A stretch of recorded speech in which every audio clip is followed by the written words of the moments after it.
एक मकान, एक बड़ा हादसा, पहले नोटिस फिर भी निर्माण जारी और अब बुलडोजर। बिलासपुर के स्वर्ण जयंती नगर में कुछ ऐसा ही देखने को मिला, जिस मकान को लेकर कुछ दिन पहले 11 केवी हाई टेंशन लाइन की चपेट में आने से 2 लोगों की जान चली गई थी। अब उसी मकान पर नगर निगम की टीम बुलडोजर लेकर पहुंची, लेकिन जैसे ही बुलडोजर आगे बढ़ा, मकान मालिक खुद उसके सामने आकर खड़ा हो गया। परिवार ने कार्रवाई का विरोध शुरू कर दिया और निगम अधिकारियों से जमकर बहस हुई।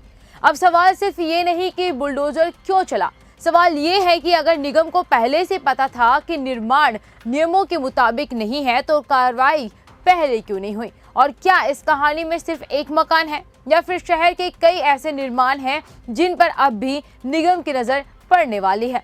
देखिए हमारी पूरी रिपोर्ट। नमस्कार, मैं हूं आपके साथ श्रुति जांगड़े और उज्जवल भूमि में आपका स्वागत है। तस्वीरें बिलासपुर के स्वर्ण जयंती नगर की है। सामने है वही मकान जिसे लेकर कुछ दिन पहले बड़ा हादसा हुआ था। अब इस मकान के सामने नगर निगम की टीम है, पुलिस बल मौजूद है और सामने खड़ा है बुलडोजर। लेकिन कार्रवाई शुरू होने से पहले ही कहानी में नया मोड़ आ गया। मकान मालिक और उसके परिजनों ने निगम की कार्रवाई का विरोध शुरू कर दिया। मकान मालिक खुद बुलडोजर के सामने अड़ गया। कभी अधिकारियों से बहस, कभी कार्रवाई रोकने की कोशिश और कभी नोटिस को लेकर सवाल। मौके पर देखते ही देखते लोगों की भीड़ जमा हो गई और काफी देर तक हाई वोल्टेज हंगामा चलता रहा। इन लोगों की का पूरा जवाब दिया है, लेकिन कार्रवाई या कोई भी रिटर्न बातें हमारे पास नहीं आया, ना कोई नाप जो उसके नाम से आया।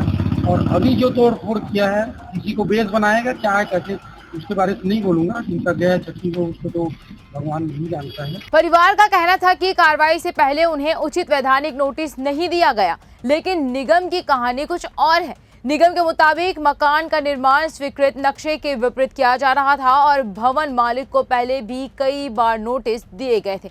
यहीं से बड़ा सवाल खड़ा होता है, जब नोटिस पहले दिए गए थे तो फिर निर्माण रुका क्यों नहीं? अगर निर्माण नियमों के खिलाफ था तो 2 मंजिला मकान तैयार होने तक निगम की नजर क्यों नहीं पड़ी? और अगर नजर पड़ी थी तो समय रहते कार्रवाई क्यों नहीं हुई?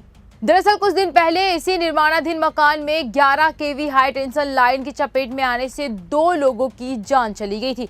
इस घटना के बाद मकान के निर्माण से लेकर सुरक्षा मानकों तक पर सवाल खड़े हुए। अब उसी मकान पर निगम की कार्रवाई हो रही है, लेकिन इस कार्रवाई ने एक पुरानी फाइल खोल दी है, नोटिस की फाइल। निगम कह रहा है कि नोटिस दिए गए थे। अगर ऐसा है तो सवाल ये है कि नोटिस के बाद क्या हुआ? क्या निगम की टीम ने मौके का निरीक्षण किया? क्या निर्माण को रोकने की कोशिश हुई? क्या नियमों के विपरीत हो रहे निर्माण पर कोई ठोस कदम उठाया गया, या फिर कागजों में नोटिस चलता रहा और जमीन पर निर्माण? और अब कहानी सिर्फ स्वर्ण जयंती नगर तक सीमित नहीं है। शहर में ऐसे कई निर्माण बताए जाते हैं जिनके खिलाफ नगर निगम की ओर से नोटिस जारी किए जा चुके हैं। तो क्या अब उन सभी मामलों की भी फाइल खुलेगी? क्या निगम जांच करेगा कि नोटिस मिलने के बाद भी निर्माण जारी तो नहीं है?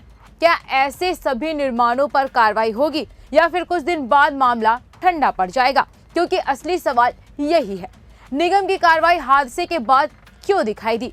अगर निर्माण पहले से नियमों के खिलाफ था तो उसे उसी वक्त क्यों नहीं रोका गया? स्वर्ण जयंती नगर में बुलडोजर तो गया, लेकिन उसके साथ कई सवाल भी खड़े हो गए।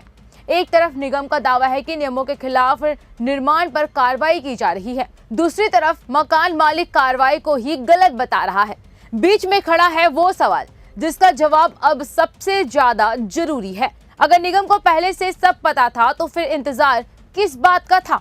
क्या सिर्फ नोटिस देकर जिम्मेदारी पूरी हो जाती है, या फिर निर्माण को समय से पहले या समय रहते रोकना भी निगम की जिम्मेदारी है? और अगर जिम्मेदारी थी तो देरी की जवाबदेही किसकी होगी?